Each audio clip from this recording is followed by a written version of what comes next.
E é chegada a hora de polêmica, não é, dona Paula Carvalho? Será? Eu tô dando uma olhada aqui, lá. Paulinha, na nossa hashtag, tá pegando fogo, literalmente. Aqui tô vendo o Planta falar, Fábio da Cruz, Chernobyl Tropical, Rodrigo Santos, Fernando, progressista de iPhone, Marita Reis, JJ Ramper, enfim. São vários aqui. Todos teriam que trocar o nome com a linguagem neutra. Todos querendo ouvir exatamente a gente debater essa linguagem neutra. Que você vai explicar pra gente, teve um colégio no Rio de Janeiro que fez uma nota, enfim. Vai daí, Paulinha. Vamos lá, o Colégio Franco-Brasileiro, que é uma instituição particular na Zona Sul do Rio de Janeiro, emitiu um comunicado para a comunidade escolar afirmando que vai promover estratégias para adotar a chamada linguagem neutra de gênero nos espaços formais e informais de aprendizagem da escola. Então vamos ver aqui o que eles disseram, as aspas. Renovando diariamente o nosso compromisso com a promoção do respeito à diversidade e da valorização das diferenças no ambiente escolar, tornamos público o suporte institucional à adoção de estratégias gramaticais de neutralização de gênero em nossos espaços formais e informais de aprendizagem. Segundo a instituição, o corpo docente, que é relativo aos professores, e o discente, que é o relativo aos alunos, não será obrigado a adotar a linguagem. Você sabe que a professora de português, Cíntia Chagas, fez um vídeo ali no seu Instagram que questiona o posicionamento da escola. Vamos conferir o vídeo da Cíntia Chagas. Essa história de que a língua portuguesa é machista não faz o menor sentido. Falar boa noite a todos e a todas é redundância. Boa noite a todes não existe. Veja bem, a língua portuguesa veio do latim, não é verdade? No latim havia o quê? Havia o masculino, o feminino e o neutro. Na passagem do latim para o português, o que houve? Pelo fato de haver grande semelhança entre o neutro e o masculino, o neutro virou o masculino. Ou seja, hoje, na língua portuguesa, quem faz o papel do neutro é o masculino. Ok? Então não há absolutamente nenhum machismo em falar boa noite a todos. E ponto final. Estão abertos os jogos mortais. Meu Deus do céu. Bom, quem quer começar? Judriles? Bom, eu gostaria de Não, peraí, calma aí. Você falou que quem gostaria? Eu fiz uma pergunta e você começou a desembestar. Calma. Não, pode ser o Adriles. Vou repetir aqui. Paulinha, quer comer? Vamos, deixa eu ouvir primeiro a Paulinha. Vai, deixa eu ouvir primeiro a Paulinha. O que você acha dessa história toda, Paula? Vamos lá. Olha, eu não sei, mas eu acho bom decidirem logo, porque o português já é complicado bastante, né? A gente já erra bastante o português. E aí, se resolverem mudar tudo isso, enfim, decidam-se. Mas eu acho que é muito demorada essa migração. Por exemplo, eu entendo que várias pessoas usem esses pronomes neutros e que possa ofender as pessoas quando erram os pronomes. Mas isso na linguagem informal, né, falada, eu acho que para migrar para a linguagem formal é um passo talvez corrido, não sei, eu acho que isso demora mais, né, gente? Quando que a gente vê mudança de palavra? Isso são coisas que levam anos. Eu acho que fazer isso na escola, por exemplo, pode ser até um pouco confuso. Não sei, essa é a minha impressão. Muito bem. A Tia Sampaio aqui no Twitter, Paulinha, adorei este tweet dela. Ela diz o seguinte: não vejo a hora de ver a dupla mais querida do Brasil, Jodriles, debatendo, usando as novas palavras. Imagine o Adriles Jorge falando Suécias, querides. Vai ser sensacional. Adriles, essa história de linguagem neutra é um atentado à língua portuguesa? É um atentado à linguagem, um atentado à língua, atentado ao princípio mínimo de falta de senso do ridículo. Primeiro eu queria fazer uma autorreferência, porque eu falei a mesma coisa que a professora Cíntia, né? Que primeiro é uma coisa ignorante. A terminação em U no latim, que era um pronome neutro, pronome de tratamento neutro, foi adaptada para O. Ou seja, quando você fala bom dia a todos, você está dizendo exatamente uma subscrição do pronome neutro latino que terminava em U e virou O. Ou seja, não existe essa coisa de machismo de linguagem. É estúpido, é infantil e é idiota. Agora, eu acho que esse tipo de coisa não só tem que ser barrada, como tem que ser denunciada, e os alunos dessa escola, os familiares, têm que prestar atenção para retirarem seus filhos dessas escolas, porque estão ensinando errado. Não tem nada de pronome neutro em masculino que é machista, ou seja, é um ensinamento errado. A gente vive num país em que as pessoas saem das faculdades, com 40%, em 40% como analfabetos funcionais. Ou seja, a gente tem um problema seríssimo de ensino, de escola, e aí você vai criar uma linguagem neutra que é equivocada, que é horrorosa e, sobretudo, é errada.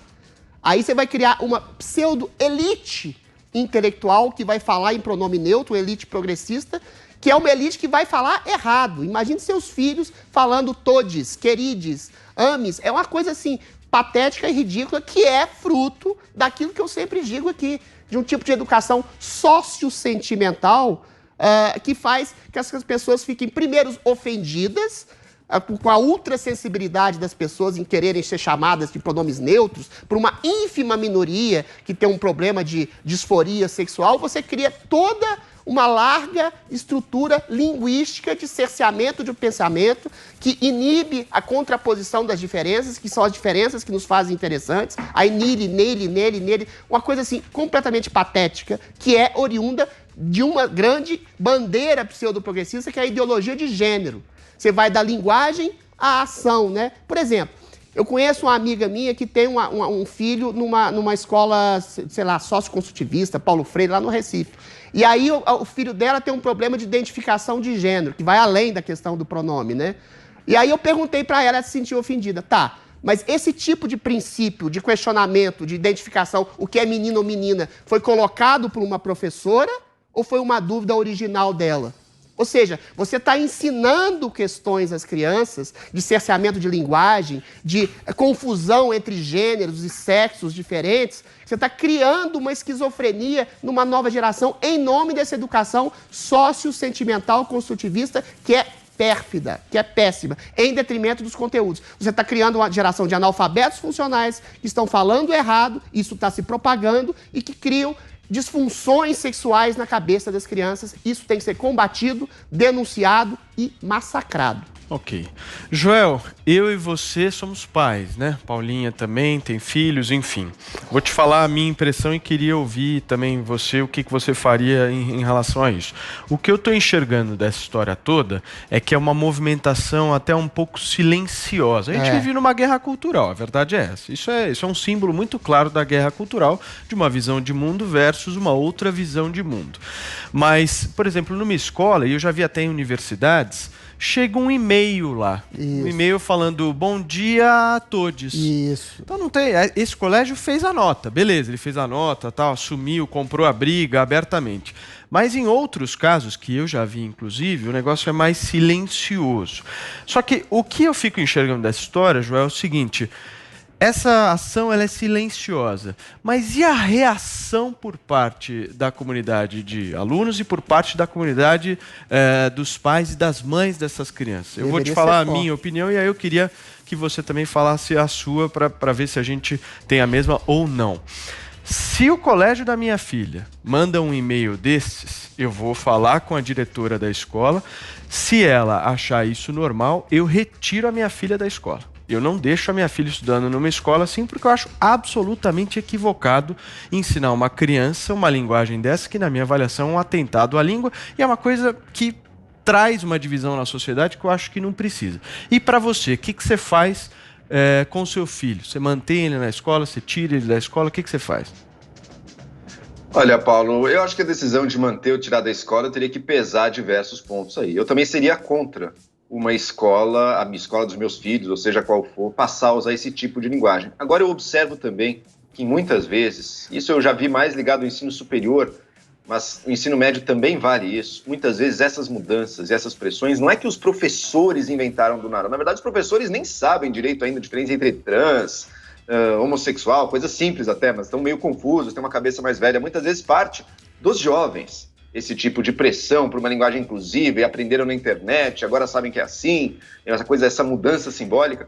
Agora, é uma mudança. Primeiro, eu acho que o valor por trás dela é positivo, a gente quer incluir as pessoas, quer acabar com preconceitos que existem, quer acabar com bullying que existe, com violências que existem. Na época que eu fiz o colegial, na época que eu fiz o ensino médio, um jovem abertamente homossexual era tratado de uma maneira desumana pelos seus colegas e com uma conivência silenciosa das autoridades da escola. Pronome? Essa era a realidade. Calma.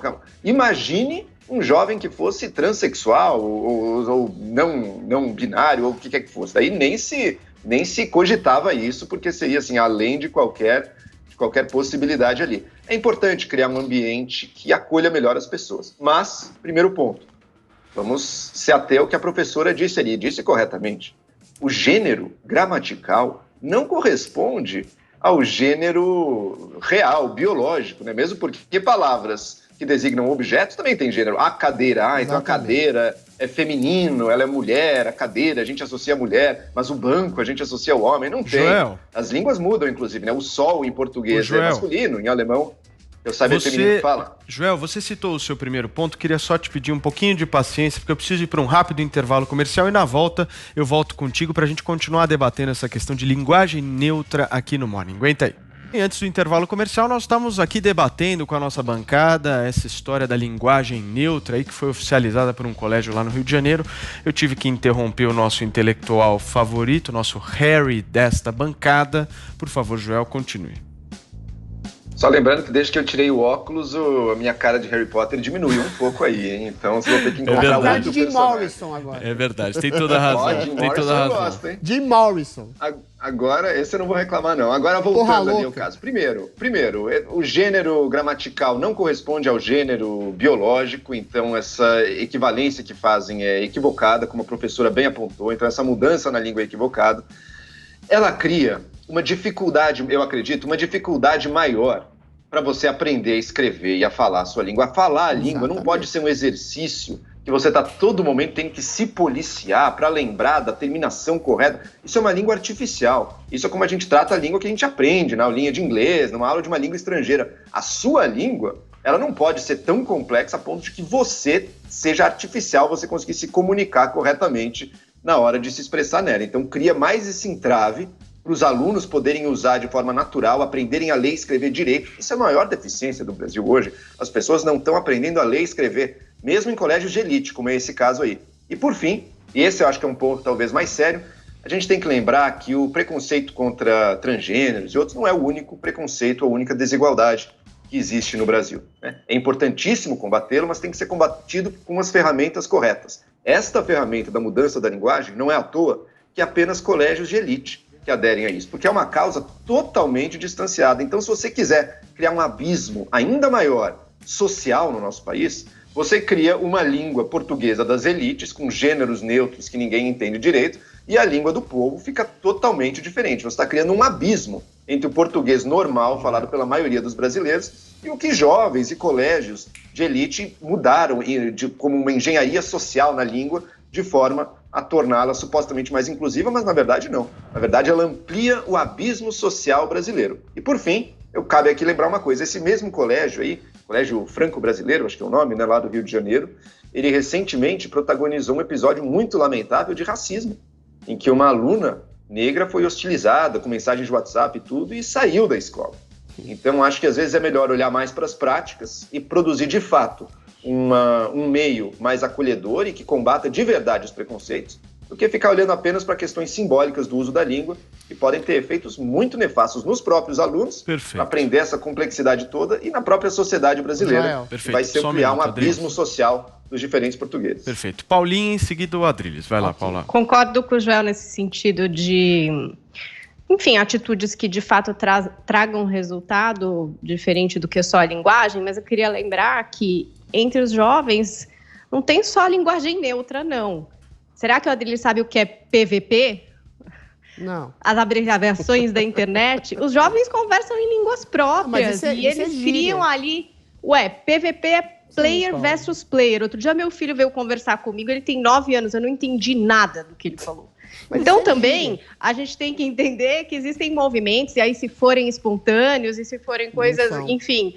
Mas, no caso, eu acho que não era. É disso que eu estava falando no começo. Eu acho que existe a língua formal, ela sempre vai existir. Às vezes, o meu filho está fazendo lição, ele abrevia coisas, como ele faz na internet, o que não é correto e o que deve ser corrigido. Porque, de fato, a gente tem a língua formal portuguesa. Agora, o fato da escola, por exemplo, mandar um comunicado e escrever alunos, todos, não implica que ela está ensinando isso. Às vezes é só um sinal de acolhimento, como também o Joel trouxe, e não quer dizer que formalmente esse é o estudo, que, enfim, os livros foram reescritos e que as pessoas estão falando assim na escola o tempo inteiro.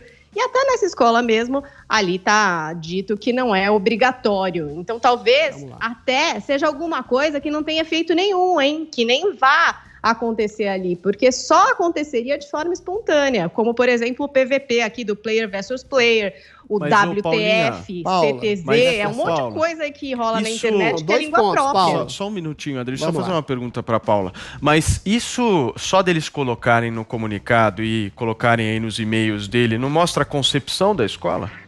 Porque a escola mas a escola do meu isso. filho é construtivista e não fala todos, entendeu? A Adriles adora generalizar e falar coisa de uma pessoa que nem tem filho na escola. Eu acho maravilhoso.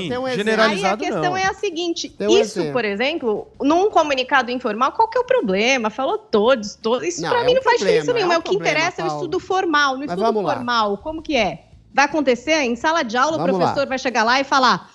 Bom dia a todos. E começar a falar numa outra... Mas é o início, né? É o início. Vamos lá, Paulinha. Será que é o início ou vocês também estão levando aí para um lugar, entendeu? Outro? Porque eu vejo, por exemplo, essa linguagem da internet como uma coisa bastante... que eu me sinto perdida várias vezes. Eu vou procurar o que quer dizer. Os jovens mandam, eu falo, gente, o que quer dizer isso aqui? Peraí, LOL. Meu Deus, mandou aqui. É laughing out loud. É até em inglês. E o brasileiro também usa, e os jovens usam na internet. Agora, não quer dizer que eles não possam ler um livro do Machado de Assis e também entender. Bom, a questão que você coloca são 2 pontos importantes aí. Uma coisa é você criar entre o seio da população ou dos jovens um tipo de gíria particular e singular. Sim, a linguagem é dinâmica. Outra coisa é você ensinar essa gíria de guetos, de jovens, de negros, de mulheres, de gays, de qualquer coisa que seja, como se fosse o princípio da norma culta. Houve uma grande polêmica, inclusive aqui, quando o Haddad era prefeito, de uma professora que queria colocar no livro didático assim, nós vai e pega o peixe, como se fosse uma coisa formal, linda, oriunda da população. Isso é errado. É uma gíria? Pode ser, mas é errada. Ela não pode ser ensinada como se fosse uma coisa normal e padrão. Mas é isso que eu falei, Adriles. É uma coisa, Paula, até elitista. Foi a mesma coisa que eu falei. A professora de linguística que ensinou que nós pega o peixe é certo, ela não vai ensinar para o filho dela. Mas eu não tô que falando nós pega que eu o acho peixe que é deve certo. se ensinar Isso é uma coisa que que é divide certo. entre uma elite intelectual e a pessoa que fala nós vai, nós vem, nós foi. Mas eu não falei isso. Eu falei exatamente que se a escola... Mas dá na mesma. Você não pode estabelecer uma norma de uma gíria. Agora, ensinar isso é complicado. É isso a mesma que coisa que você está falando. Mas é isso que a escola está fazendo. Também. Ela está ensinando mas eu acho uma coisa. A escola é referência, gente. A escola é referência. Você tem que ensinar a norma culta. Você não pode ensinar... Não, mas eles estão falando agora a gente vai ensinar a todos e os livros são assim. Paulinha, eu acho que não. Paulinha, mas o problema dessa escola e de outras instituições e de professores que falam bom dia a todos é que eles estão criando uma coisa de cima para baixo. Ou seja, de achar que existe pela ideologia de gênero uma coisa que une todos. E isso me leva ao segundo ponto que eu contesto, inclusive, Joel. Tudo bem, uma coisa é você tratar uma transgênero como ela, se ela assim o quiser, mas é mais essa linguagem neutra. A linguagem é neutra que coloca todes, exatamente porque ela pressupõe que o gênero não necessariamente seja binário. É o mesmo problema de você ensinar um menino que menino ou menina não existe, que isso é tudo construção social. Isso não é teoria da conspiração. Isso é ensinado sistematicamente em algumas escolas por alguns professores, sim. E é uma teoria de grandes pessoas que defendem a ideologia de gênero. Ou seja, a linguagem e a ação da ideologia de gênero causam disrupturas e problemas educacionais nas crianças que vão se transformar em pessoas confusas. É esse o problema da ideologia de gênero, não só na linguagem, como na ação também. Não acho. 30 segundos, Joel, 30 segundos, Paulinha, para a gente fechar esse assunto. Vai lá, Joel. Primeiro ponto, para não cair no alarmismo, é importante frisar que não existe nenhuma evidência de que isso possa ter qualquer impacto na quantidade de transexuais, ou mesmo na quantidade de homossexuais, ou nada disso. Então isso é totalmente especulativo quando você levanta esse medo. Segundo ponto, eu acredito que sempre tem um pouco da pressão dos jovens em tudo isso aí, mas é uma coisa equivocada. Acho que a escola faz isso meio para mostrar que ela é inclusiva, mas é uma medida simbólica que cria uma língua artificial e que nem trata diretamente dos reais preconceitos que podem estar existindo lá dentro, como, por exemplo, eu levantei aqui o caso do racismo horroroso que aconteceu ali, que a menina teve que sair. Paulinha. Gente, o que eu tô dizendo é que pode coexistir uma linguagem entre os alunos, que seja de game ou que seja de respeito de gênero, e não influenciar no estudo formal. E que isso acontece há anos. Eu chamava todo mundo de mano na minha época. Mano, menina, mano, menino, mana, todo mundo era mano, mana. Gente, isso é a linguagem informal. O que eu acho é que na escola, sim, existe o português formal. E que essas coisas podem coexistir. Não quer dizer que seja uma conspiração. Calma, Adrilis. Uma conspiração universal para mudar o jeito ou criar uma outra linguagem, enfim, todo esse rolê do Adrilis. Eu acho que pode coexistir e existir sim, e tem que existir, e tem que ser ensinado na escola o português formal. Perfeito. Muito bem.